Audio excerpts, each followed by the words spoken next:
حضرت ختیجہ نے کہا کہ بتائیے جبریل کون ہے؟ عداس نے حضرت جبریل کا نام سنتے ہی عزت کے ساتھ سر کو جھکا لیا۔ عداس نے کہا کہ جبریل وہ مقدس فرشتہ ہے جو خدا کا پیغام رسولوں پر لے کر نازل ہوتا ہے کہ جس بستی پر وہ نازل ہوتا ہے وہ بستی خیر و برکت سے بھر جاتی ہے۔ حضرت محمد کہتے ہیں کہ ان پر جبریل کا نزول ہوتا ہے۔ کچھ دیر کے بعد بولا یہ وسوسہ ہے۔ اگرچہ یہ بات ٹھیک ہے کہ ایک نبی بہت جلد آنے والا ہے، لیکن کیا ضروری ہے کہ وہ محمد ہی ہو؟ عداس بولا کہ یہ جنوں کا ہاتھ معلوم ہوتا ہے، ڈرو نہیں، یہ انجیل لاؤ، یہ آسمانی کتاب ہے۔ اگر جنوں کا ہاتھ ہے تو اس کتاب کو دیکھ کر تیرا شوہر پریشان ہوگا، اور اگر واقعی اس پر جبریل کا نزول شروع ہو گیا ہے تو اس پر کوئی اثر نہ ہوگا، اور وہ یقیناً بے خبر ہے۔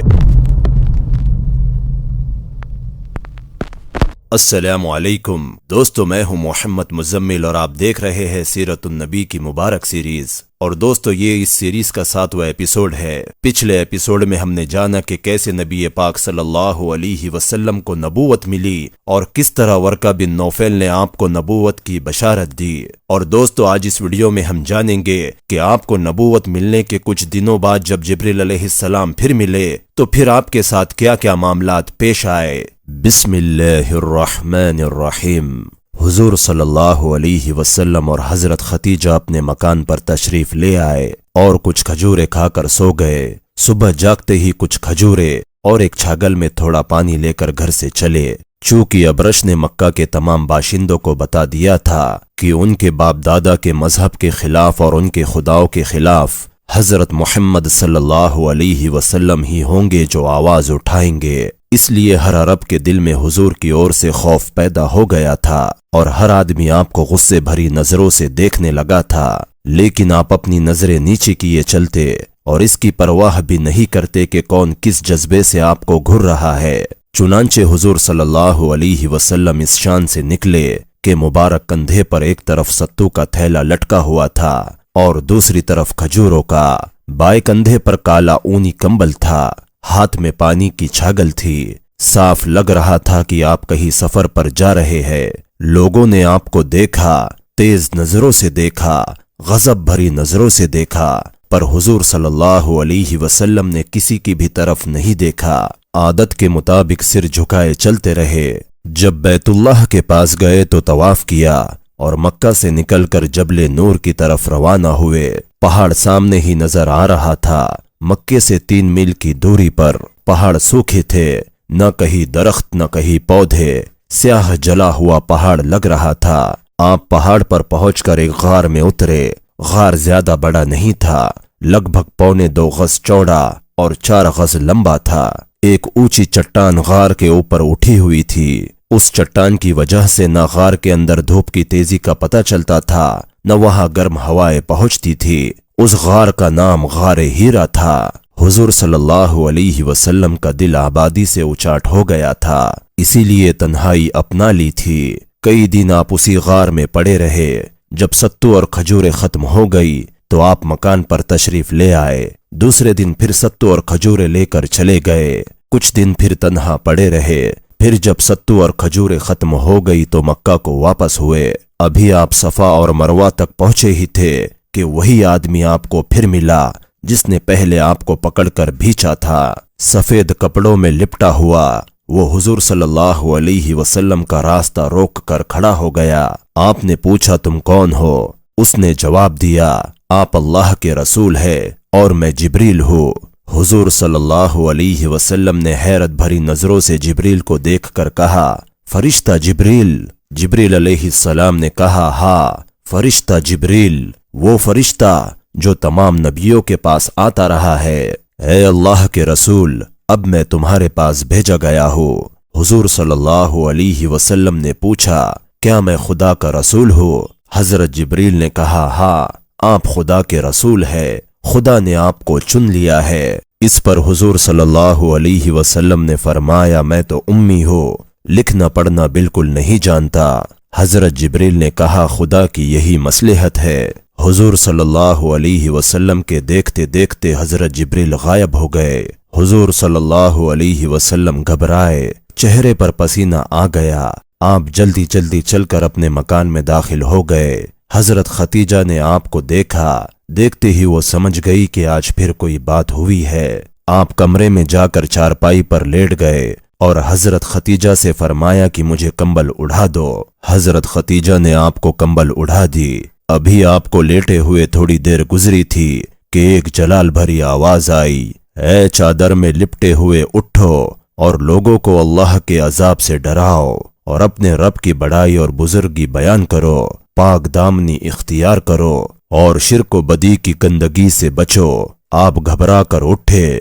آپ کے دیکھتے ہی دیکھتے حضرت جبریل غائب ہو گئے۔ آپ نے اپنی پیاری بیوی کی طرف دیکھا، حضرت ختیجہ پاس ہی بیٹھی تھی، دکھی اور غم میں ڈوبی ہوئی۔ آپ کو اٹھتے ہوئے دیکھا تو یہ کہہ بیٹھی، میرے سرتاج کیا بات ہے؟ حضور صلی اللہ علیہ وسلم نے حضرت ختیجہ کو پوری بات بتائی تو بولی، ورقہ نے سچ کہا تھا کہ حضور صلی اللہ علیہ وسلم پر خدا کا پیغام نازل ہوگا اور آپ اللہ کے رسول ہوں گے۔ آپ نے فرمایا، لیکن ختیجہ مجھے اپنی قوم سے ڈر ہے، مجھے جو خدا حکم دے گا وہ کروں گا، پر ڈر ہے شاید میری قوم نہ مانے۔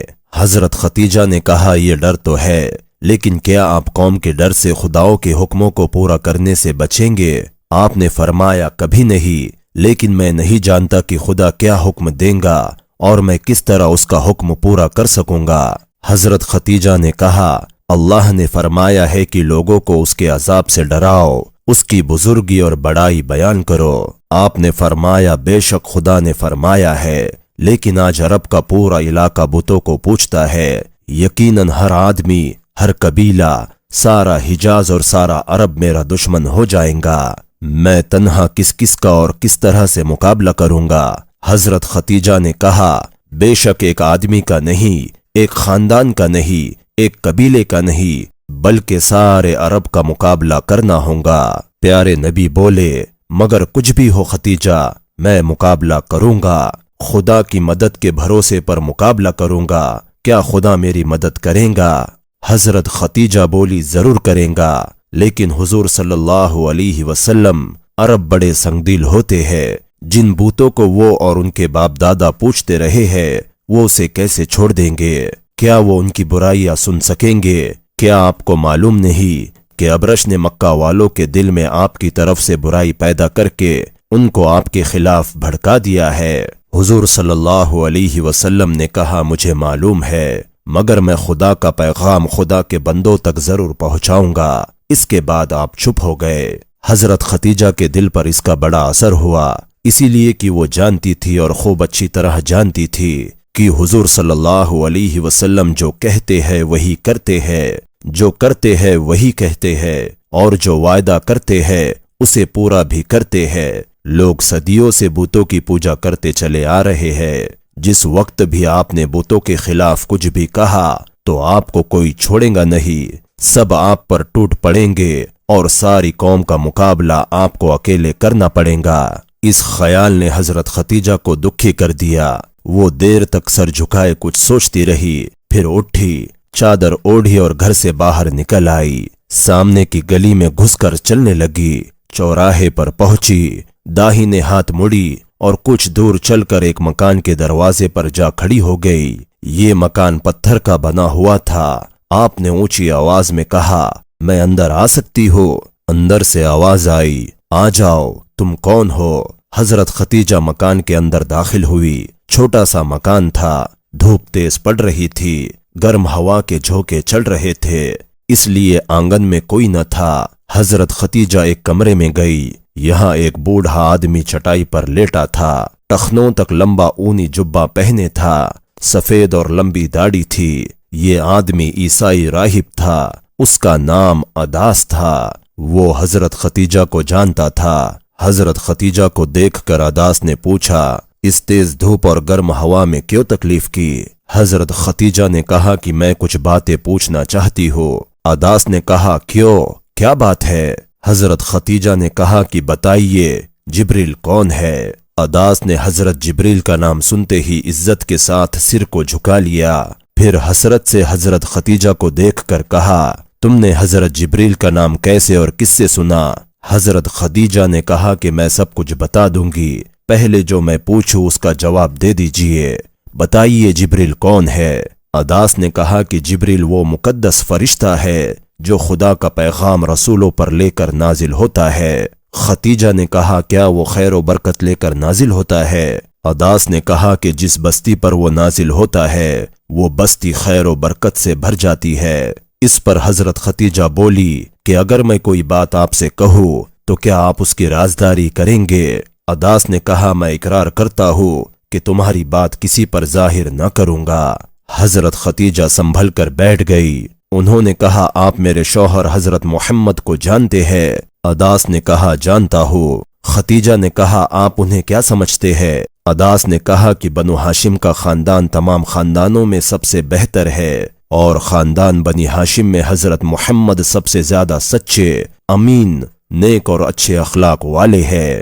حضرت ختیجہ نے کہا اچھا سنیے، حضرت محمد کہتے ہیں کہ ان پر جبریل کا نزول ہوتا ہے۔ عداس اپنی دھسی ہوئی چھوٹی چھوٹی آنکھوں سے حضرت ختیجہ کو بڑے غصے سے دیر تک دیکھتا رہا۔ کچھ دیر کے بعد بولا یہ وسوسہ ہے، اگرچہ یہ بات ٹھیک ہے کہ ایک نبی بہت جلد آنے والا ہے، لیکن کیا ضروری ہے کہ وہ محمد ہی ہو؟ اس پر حضرت ختیجہ بولی لیکن آج تک انہوں نے کبھی کوئی جھوٹ بات بھی نہیں کی۔ عداس بولا کہ یہ جنوں کا ہاتھ معلوم ہوتا ہے، ڈرو نہیں، یہ انجیل لاؤ، یہ آسمانی کتاب ہے، اگر جنوں کا ہاتھ ہے تو اس کتاب کو دیکھ کر تیرا شوہر پریشان ہوگا، اور اگر واقعی اس پر جبریل کا نزول شروع ہو گیا ہے تو اس پر کوئی اثر نہ ہوگا اور وہ یقیناً بے خبر ہے۔ عداس نے حضرت ختیجہ کو انجیل دی۔ حضرت ختیجہ نے عداس کا شکریہ ادا کیا اور انجیل چادر میں چھپا کر اٹھی، مکان سے نکلی اور اپنے گھر کی اور چل پڑی۔ جب وہ اپنے گھر کو پہنچی تو پسینے میں ڈوبی ہوئی تھی۔ انہوں نے دیکھا کہ حضور صلی اللہ علیہ وسلم چپ چاپ بیٹھے ہیں۔ حضرت ختیجہ نے چادر اتار کر ایک طرف رکھ دی اور انجیل حضور صلی اللہ علیہ وسلم کے سامنے کی۔ حضور صلی اللہ علیہ وسلم نے دھیرے دھیرے سر اٹھا کر انجیل کو دیکھا۔ حضرت ختیجہ دھیان سے حضور صلی اللہ علیہ وسلم کے مبارک چہرے کو دیکھتی رہی۔ حضور کا چہرہ چمک رہا تھا، پریشانی نام کو نہیں تھی۔ حضور نے حضرت ختیجہ کی طرف دیکھ کر کہا ختیجہ یہ کون سی کتاب ہے؟ حضرت ختیجہ نے کہا مقدس انجیل۔ اب بھی حضور صلی اللہ علیہ وسلم کے چہرے پر کسی قسم کی بے چینی یا گھبراہٹ ظاہر نہ ہوئی۔ حضور نے پوچھا تم کہاں سے اور کیوں لائی ہو؟ تو حضرت ختیجہ نے تمام واقعہ کہہ سنایا۔ حضور صلی اللہ علیہ وسلم نے مسکرا کر فرمایا ختیجہ کیا تمہیں یہ شک ہے کہ مجھ پر جنوں کا اثر ہے؟ ختیجہ نے کہا میرے حضور اب شک نہ رہا، مجھے یقین آ گیا کہ آپ پر جبریل نازل ہوتے ہیں۔ حضور صلی اللہ علیہ وسلم مسکرا کر خاموش ہو گئے اور حضرت ختیجہ کام میں لگ گئی۔ تو دوستو یہ تھا سیرت النبی کے آج کے اس ایپیسوڈ کا تمام واقعہ۔ امید ہے کہ آپ کو سیرت النبی کی یہ سیریز پسند آ رہی ہو، اور دوستو اسی کے ساتھ میں آپ کو بتانا چاہوں گا کہ جمیلہ کی جو کہانی ہم دیکھ رہے تھے وہ اب بھی ختم نہیں ہوئی، بلکہ اس کا آخری حصہ اگلے ویڈیو میں آنے والا ہے۔ اسی لیے اس سیریز کے آنے والے اگلے ویڈیو کا انتظار ضرور کرے۔ اور دوستو جو یہ سیرت النبی کی سیریز چل رہی ہے اس میں آگے انشاءاللہ بہت ہی بہترین واقعات آنے والے ہیں، اسی لیے اس سیریز میں میرے ساتھ بنے رہنے کے لیے اس چینل کو لازمی سبسکرائب کرے، ویڈیو کو لائک کرے اور اجر و ثواب کی نیت سے زیادہ لوگوں تک ضرور شیئر کرے، اور ہر آنے والے ویڈیو کی اطلاع آپ کو نوٹیفیکیشن کے ذریعے حاصل ہوتی رہے، اسی لیے بیل آئیکن کو بھی ضرور پریس کرے۔ انشاءاللہ اگلے ویڈیو میں آپ سے پھر ملاقات ہوگی، تب تک آپ اپنا اور اپنے ایمان کا خوب خیال رکھے اور اپنی دعاؤں میں مجھے بھی یاد رکھے۔ السلام علیکم۔